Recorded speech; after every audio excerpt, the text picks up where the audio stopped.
नमस्कार। संपूर्ण वृश्चिक लग्न और वृश्चिक राशि वाले मई महीने का मासिक राशिफल लेकर के मैं एस्ट्रोलॉजर रवि गुप्ता आपके सामने प्रस्तुत हुआ हूँ।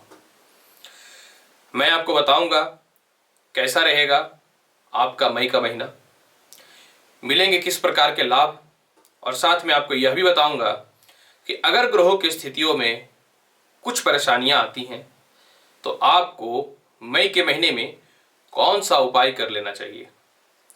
राशिफल बताने से पहले दो महत्वपूर्ण जानकारी आपको देना चाहूंगा, जिसमें पहली जानकारी यह है कि अभी 30 अप्रैल तक कंटिन्यू रात्रि में मैं 8 बजे लाइव आऊंगा।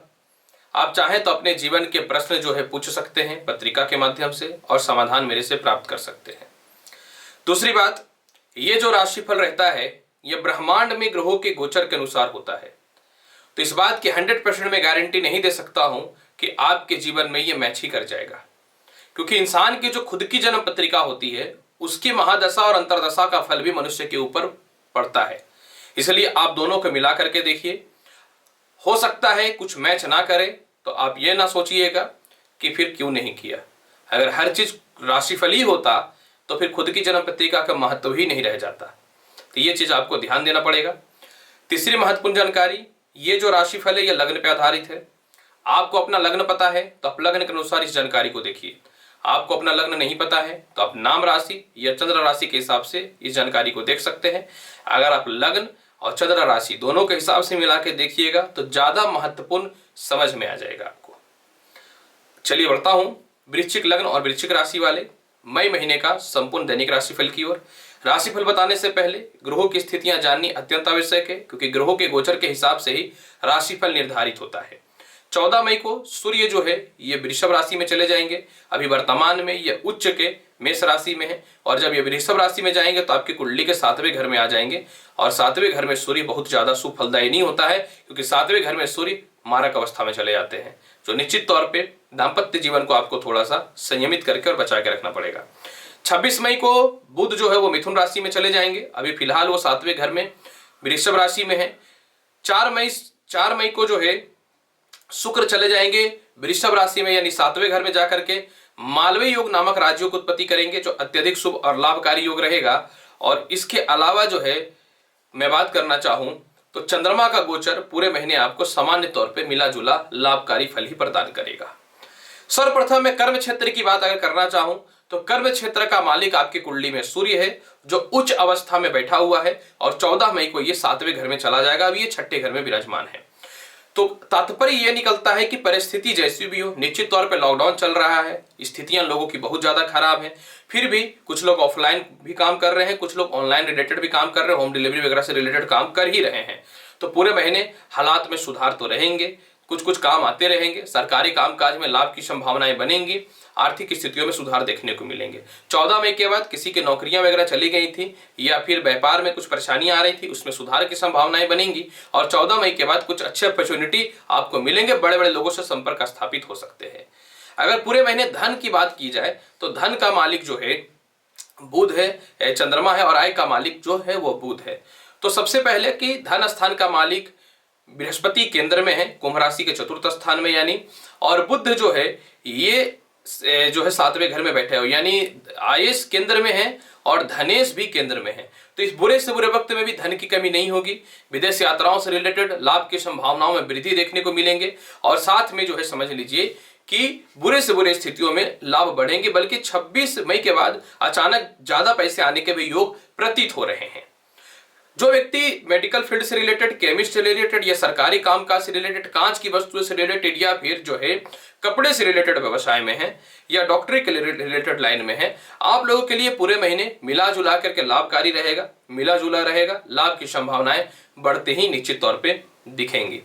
जो भी व्यक्ति लोहा लक्कड़ से रिलेटेड काम में है, टाइल्स मार्बल से रिलेटेड कर्म क्षेत्रों में है, इसके अलावा जो है बिल्डिंग मटेरियल से रिलेटेड है, सरकारी ठेका में है, चमड़े से रिलेटेड, पेट्रोलियम पदार्थ से रिलेटेड कर्म क्षेत्रों में है, या जमीन का धंधा करते हैं, तो आप लोगों के लिए पूरे महीने हालात बहुत खास तो नहीं दिख रहे हैं, थोड़े थोड़े सैने सफलताओं के योग दिखते हैं।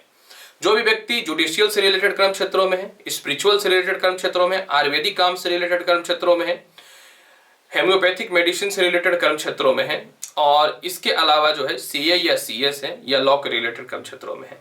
आप लोगों के लिए पूरे महीने की स्थितियों में थोड़ा थोड़ा सुधार रहेगा, थोड़े थोड़े लाभ की संभावनाएं बनेंगी, क्योंकि देखिए कितना भी तो चल तो पेंडेमिक ही रहा है, लेकिन कहते हैं ना कि सांस को आस की आवश्यकता होती है, तो वही वाली बात है। तो आशा रखिएगा लाभ मिल जाएंगे। फाइनेंस से रिलेटेड, कला से रिलेटेड लोगों के लिए, जो व्यक्ति वक्ता है या प्रवक्ता है, आप लोगों के लिए पूरे महीने की संभावनाएं ठीक ठाक रहेंगी, कुछ कुछ लाभ की प्राप्ति होते रहेंगे। जो मीडिया से रिलेटेड कर्म क्षेत्रों में है, ब्यूटी पार्लर, इसके अलावा beauty spa, cosmetic, film industry, गायन, सिंगिंग, एक्ट्रेस, एक्टिंग, इन सभी क्षेत्रों में जो है, रेस्टोरेंट या फूडिंग से रिलेटेड काम में जो है, सीधा सीधी इतना ही मान करके चलना है कि 4 मई तक थोड़ी परेशानियां रहेंगी। 4 मई के बाद थोड़ा थोड़ा सुधार आएगा, बहुत ज्यादा नहीं आ सकता है। ऐसा क्यों मैं बोल रहा हूं, क्योंकि देखिए शुक्र जब 7वें घर में चला जाएगा ना 4 मई से, अपनी खुद की राशि वृषभ में ही वो रहेगा राहु के साथ। हालांकि बुध के साथ लक्ष्मी नारायण योग बनाएगा, राहु के साथ रहेगा। मैं ये नहीं बोलता राहु और शुक्र के मित्रत्वबद्ध संबंध नहीं है, लेकिन कितना भी प्रयास कर लिया जाए तो राहु दूषित तो करता ही है ना ग्रहों का। इसीलिए आपके मई के महीने में थोड़ा सा दिक्कत तो रहने की संभावनाएं दिखती हैं। जो भी व्यक्ति खेलकूद से रिलेटेड है, अग्निशामक कर्म क्षेत्रों से रिलेटेड है, प्रॉपर्टी के काम से रिलेटेड है, आप लोगों के लिए जो है पूरे महीने की स्थितियां अच्छी नहीं है, संघर्ष रहेगा, परेशानी रहेगा, तनाव की स्थितियां निश्चित तौर पे दिखता है। जो फाइनेंस, लॉटरी, सट्टा, जुआ, शेयर मार्केट से रिलेटेड है, आप लोगों के लिए थोड़े लाभ की संभावनाएं निश्चित तौर पे प्रतीत हो रहा है। अब मैं बात करना चाहता हूं कि कैसा रहेगा आपका पारिवारिक स्थिति, दाम्पत्य स्थिति और क्या कर्म क्षेत्रों में कुछ परिवर्तन दिखता है। तो सर्वप्रथम आपको यह बताना चाहेंगे कि अभी आपका जो है कितना भी प्रयास कर लिया जाए तो 26 मई तक थोड़ा सा परेशानी निश्चित तौर पे रहेगा। हालांकि आपकी कुंडली में 4 मई के बाद विवाह के लिए अच्छे रिश्ते आएंगे, दाम्पत्य जीवन में पहले की अपेक्षा सुधार देखने को मिलेगा, लेकिन 14 मई के बाद दाम्पत्य जीवन में थोड़ी सी परेशानियां या विवाह में बाधा हो सकता है। यानी विवाह से रिलेटेड या देखा देखी लड़का लड़की से रिलेटेड कोई बड़ा काम करना है तो प्रयास कीजिए कि सूर्य का 7वें घर में जाने से पहले यानी 14 मई से पहले इसको निभा लेने का। लव रिलेशन पूरे महीने बहुत ही अच्छा रहेगा, इस पे कोई शक नहीं है। प्रेम से विवाह के योग 14 मई से पहले तो बनते हैं, इसके बाद की संभावनाएं ना के बराबर है। रिश्तेदारों से और छोटे भाई बहनों से और बड़े भाई बहनों से पूरे महीने तालमेल बहुत ही अच्छे रहेंगे, लोग आपको सपोर्ट करेंगे। सरकारी कामकाज वाले लोगों से भी तालमेल अच्छा रहेगा, मित्र की भी संख्या में वृद्धि रहेगी, प्रॉपर्टी विवाद से रिलेटेड समस्याएं सॉल्व हो जाएंगी। कुछ संपत्ति वगैरह या कुछ भौतिक सुख सुविधाओं से रिलेटेड छोटी हुई या बड़ी वस्तुएं परचेज करना चाहते हैं, समय अनुकूल है, आप ले सकते हैं। पिता और माता आपको दोनों सपोर्ट करने वाले रहेंगे, लेकिन यहाँ पे एक संभावनाएं थोड़ी सी दिक्कत हो सकती है, क्योंकि पिता के कर्म क्षेत्रों का लाभ तो मिल रहा है, लेकिन 4 मई तक पिता के हेल्थ में थोड़ा सा परेशानी हो सकता है, तो आपको ध्यान देकर के रखना पड़ेगा ही पड़ेगा। ससुराल पक्ष से रिश्तों की भी चर्चा अवश्य करनी चाहिए। ससुराल पक्ष से पूरे महीने जो है रिश्ते ठीक ठाक रहेंगे, थोड़े मोड़े वैचारिक मतभेद सामान्य तौर पर रहेंगे, आपको दबाने का प्रयास करेंगे या फिर आपको जो है कुछ बोल सकते हैं। आपको शांत रह करके समय को पार करना है। 14 मई के बाद वो भी परिस्थितियों में सुधार होने की संभावनाएं बन जाएंगी। शिक्षा की बात अगर करना चाहें तो पूरे महीने शिक्षा का योग अच्छे रहेंगे, लव रिलेशन में ठीक रहेगा। इसके अलावा जो है लॉटरी, सट्टा, जुआ, शेयर मार्केट में पूरे महीने लाभ की संभावनाएं निश्चित तौर पे बढ़ रही हैं। संतान की तरक्की होगी, संतान कंसीव होने की संभावनाएं को गुड न्यूज मिल सकता है, और ज्यादा चांसेस है कि पुत्र रत्न की भी प्राप्ति इस महीने अगर किसी का होने वाला है तो हो सकता है। कर्ज वगैरह की अगर बात करना चाहे तो देखिए कर्ज जो है आपके पूरे महीने आपको परेशान नहीं करेगा। 4 मई तक कर्जदार टॉर्चर कर सकता है, परेशान कर सकता है। 4 मई के बाद कर्ज की स्थितियों में भी कमियां देखने को मिलेंगे। 4 मई के बाद अगर आप लोन लेना चाहते हैं तो लोन भी मिल जाएगा, या फिर पुराने कर्ज को चुकाना चाहते हैं तो वो भी चुक जाएगा। यानी 4 महीने के बाद लाभ की संभावनाएं बनती हैं। 4 मई के बाद फिर जो विदेशों से एक्सपोर्ट इंपोर्ट में भी लाभ मिल जाएंगे। स्वास्थ्य की स्थितियों की बात करूं तो 4 मई तक थोड़ा सा सिर में दर्द, नेत्र की समस्याएं, गले में टॉन्सिल की समस्याएं दिखती हैं। हालांकि इसके अलावा पूरे महीने मानसिक तनाव, आय स्थिरताएं और साथ में जो है पैरों में कष्ट दिखता है, क्योंकि देखिए आपके लग्नेश खराब है। जब लग्नेश खराब होता है तो व्यक्ति के अंदर आत्मविश्वास घटित होता है, व्यक्ति थोड़ा कमजोर, आत्मविश्वास कमता है और व्यक्ति कमजोर फील करता है। तो किसी भी स्थिति में आत्मविश्वास को कमजोर मत होने दीजिएगा, लेकिन कितना भी कुछ किया जाए थोड़ा सा तनाव, आय स्थिरताएं, बदनामी, पेट की परेशानियां हो सकती हैं। पूरे महीने को देखिए बहुत ही बढ़िया बनाना चाहते हैं तो सर्वप्रथम राहु के बल को कम करना पड़ेगा। महिलाएं कंठ पे और पुरुष मस्तिष्क पे चंदन का तिलक लगाइएगा। और इसके अलावा जो है पूरे महीने की परिस्थिति को बढ़िया बनाने के लिए जल में गुड़ डाल करके आप भगवान सूर्य को जो है अर्पित कीजिएगा। और प्रत्येक दिन जो लक्ष्मी जी को लाल पुष्प चढ़ाइए, यही आपको लाभ की संभावनाओं को बनाएगा। तो देखिए पूरे महीने का हाल बहुत ही बढ़िया रहेगा वृश्चिक लगन और वृश्चिक राशि वाले।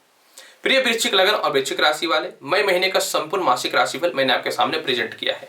उम्मीद करता हूं बताई गई जानकारी से पूर्ण रूपेण संतुष्ट होंगे। तो आप मेरे चैनल पे नए हैं तो मेरे चैनल को लाइक भी करिए, शेयर भी करिए और सब्सक्राइब भी करिए।